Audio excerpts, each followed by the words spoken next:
Alhamdulillah wassalatu wassalamu ala Rasulillah Sayyidina Muhammad ibn Abdullah wa alihi wa sahbihi wa man wala. Subhanaka la ilma lana illa ma 'allamtana innaka antal alimul hakim. Rabbana iftah bainana wa baina qaumina bil haqqi wa anta khairul fatihin. Bapak Ibu yang saya hormati, saya ingin melanjutkan pembahasan berkaitan dengan amal yang bisa menyebabkan kita memperoleh syafaat. Ya. Amal yang akan nolong kita. Sekali lagi, saya ini ulang-ulang atas izin Allah Subhanahu wa Ta'ala. Kemarin yang pertama itu adalah baca Al-Quran, ya, tilawatil Quran. Yang kedua, asyam, puasa. Sungguh luar biasa anugerah Allah. Puasa ini bisa menolong kita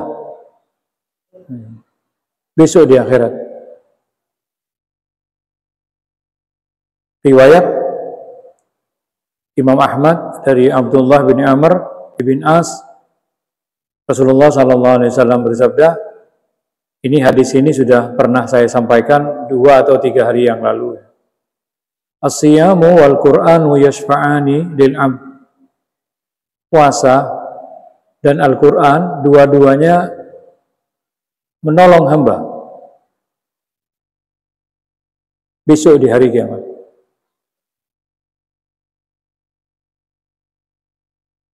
Puasa berkata, Rabbi inni mana'tuhu at-ta'ama wasyahawat bin nahar. Ya Allah, aku, kata puasa, mencegah orang yang berpuasa ini dari makan dan bersenang-senang di siang hari. Luar biasa ini kita nahan. Cukup lama, 13 jam. Dari mulai fajar sampai nanti terbenam matahari. Kalau kita di Indonesia kurang lebih 13 jam.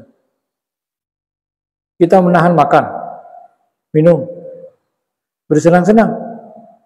Yang tadinya semuanya itu boleh.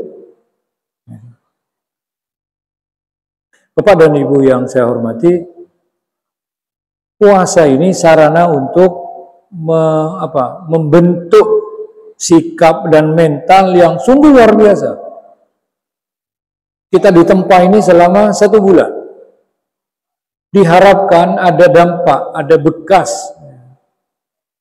ada hasil. Gitu. Puasa mengajarkan kita ini menghargai waktu.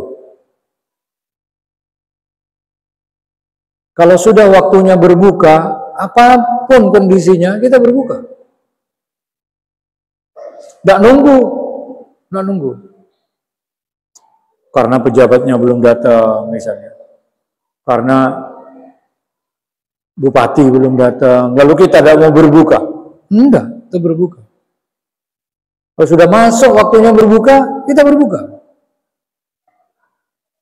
Sebaliknya kalau sudah waktunya berhenti, saat kita sahur sudah sampai waktu di mana kita harus mengakhiri, kita berhenti. Walaupun tidak ada orang.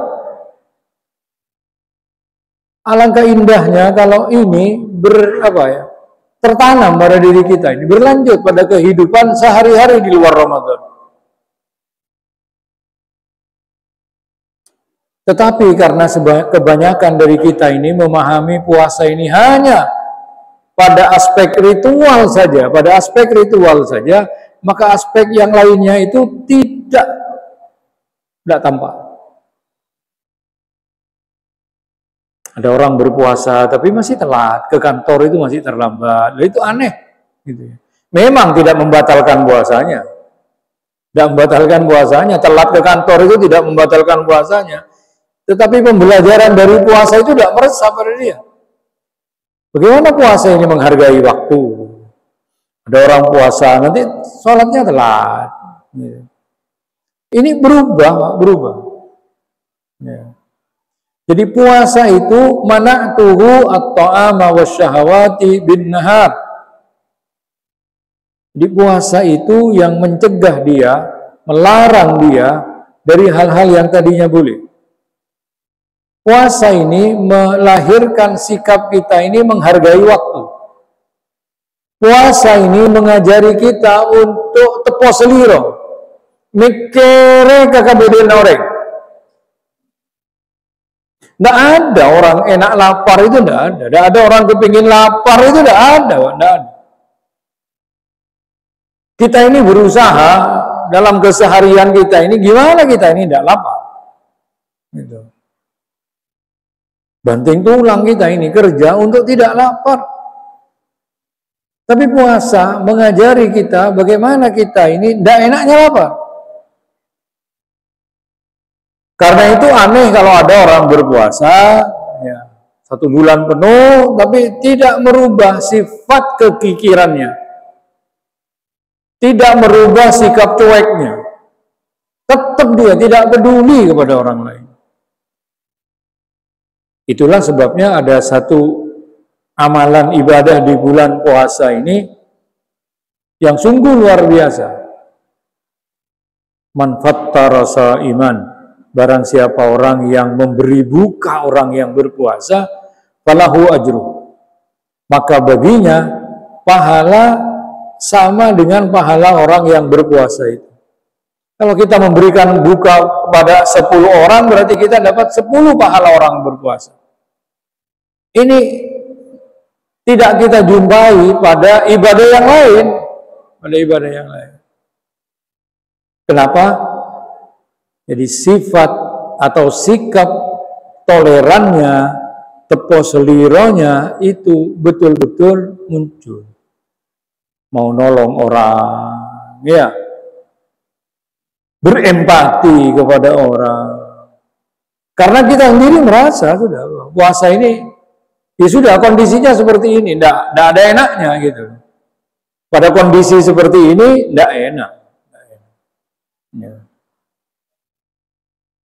Yang kedua Al-Quran, kemarin sudah. Jadi puasa itu berkata, ya Rabbi, ya Allah, aku yang menghalangi dia, melarang dia, mencegah dia dari makan, minum, dan bersenang-senang di siang hari. Dari pagi sampai terbenam matahari. Fasyafi'ni fihi, berilah kami izin untuk menolong dia. Yakni memberi syafaat, memberi pertolongan. Di saat nanti di akhirat itu sangat butuh kita kepada pertolongan, Bapak dan Ibu.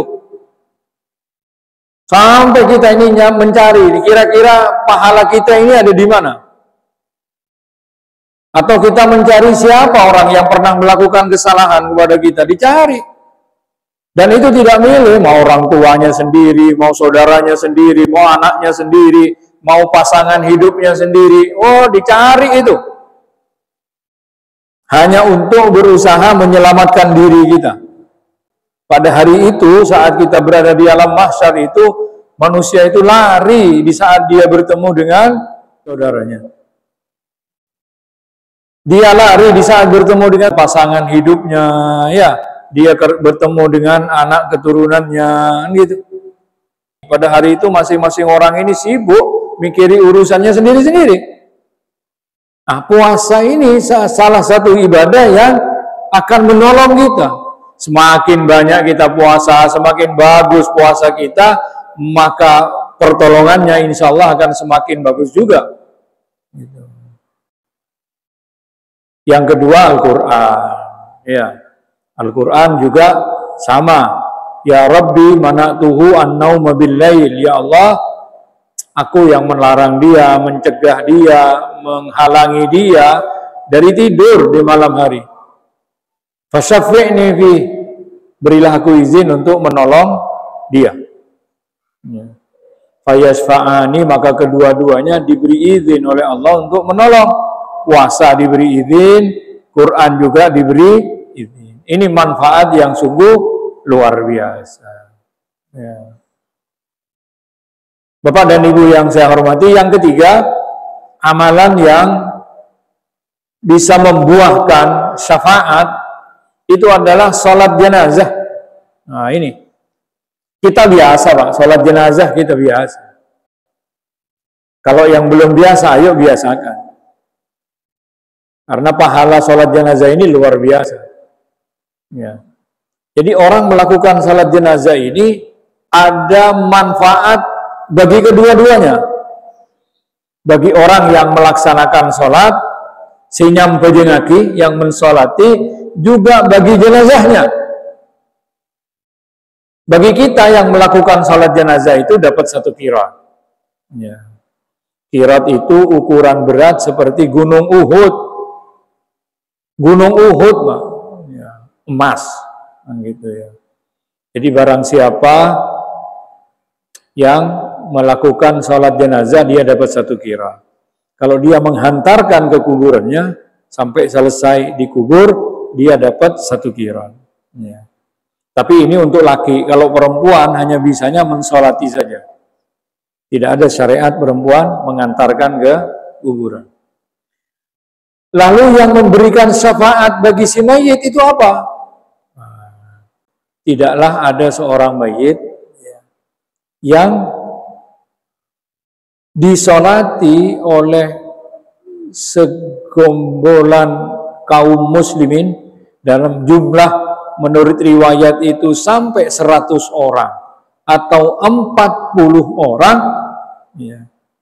Jadi yang mensolati itu banyak. Semuanya memintakan ampun kepada Allah Subhanahu wa ta'ala. Jadi kalau ada jenazah itu, usahakan sholat jenazahnya itu dentos. Teru keburu. Agar yang mensolati ini jumlahnya banyak. Jangan di masyarakat kita itu begitu selesai jenazah, keburu Pak di kita ini. Memang ada tuntunan mensegerakan, tapi jangan terlalu keburu. Gitu. Misalnya selesai disucikan, sudah tunggu dulu, tunggu, gitu. Jangan hanya 4 orang, 5 orang, gitu ya, 10 orang. Itu tidak ada apa? Tidak ada nilai lebih bagi si mayit itu. Gitu. Ayo ditunggu. Kalau sampai 100 orang semuanya, gitu ya.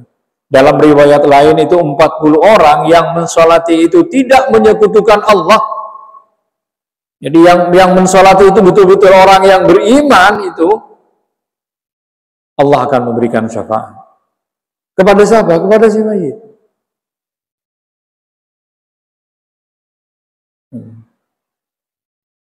Bukan orang meninggal di Mekah itu yang mensolati itu berapa itu? Jutaan orang. Tunggu luar biasa.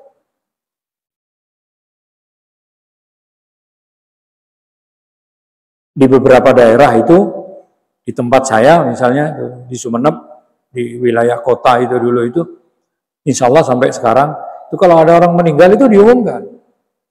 Bukan hanya meninggalnya, tapi mau dikuburkan kapan, mau disolati di mana, agar orang tahu jenazah akan disolati di masjid ini. Jadi orang itu berkumpul di masjid itu. Biar banyak.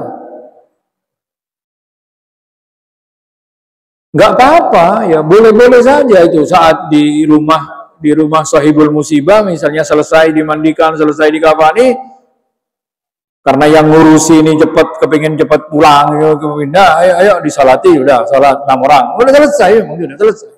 Gugur sudah, kewajibannya gugur. Tapi itu lebih bagus kalau ditunggu. Pindah misalnya, taruh di masjid, ditunggu. Terus keburu. Jadi masyarakat kita ini keburu dulu. Sampai banyak orang tak kejapuk. Begitu orang datang udah selesai, begitu orang datang udah selesai. Apalagi orang sibuk kerja. Gitu. Ditunggulah. Ada orang meninggal jam 8, kalau 11 lobar, mare rantah sudah. Rantah sudah.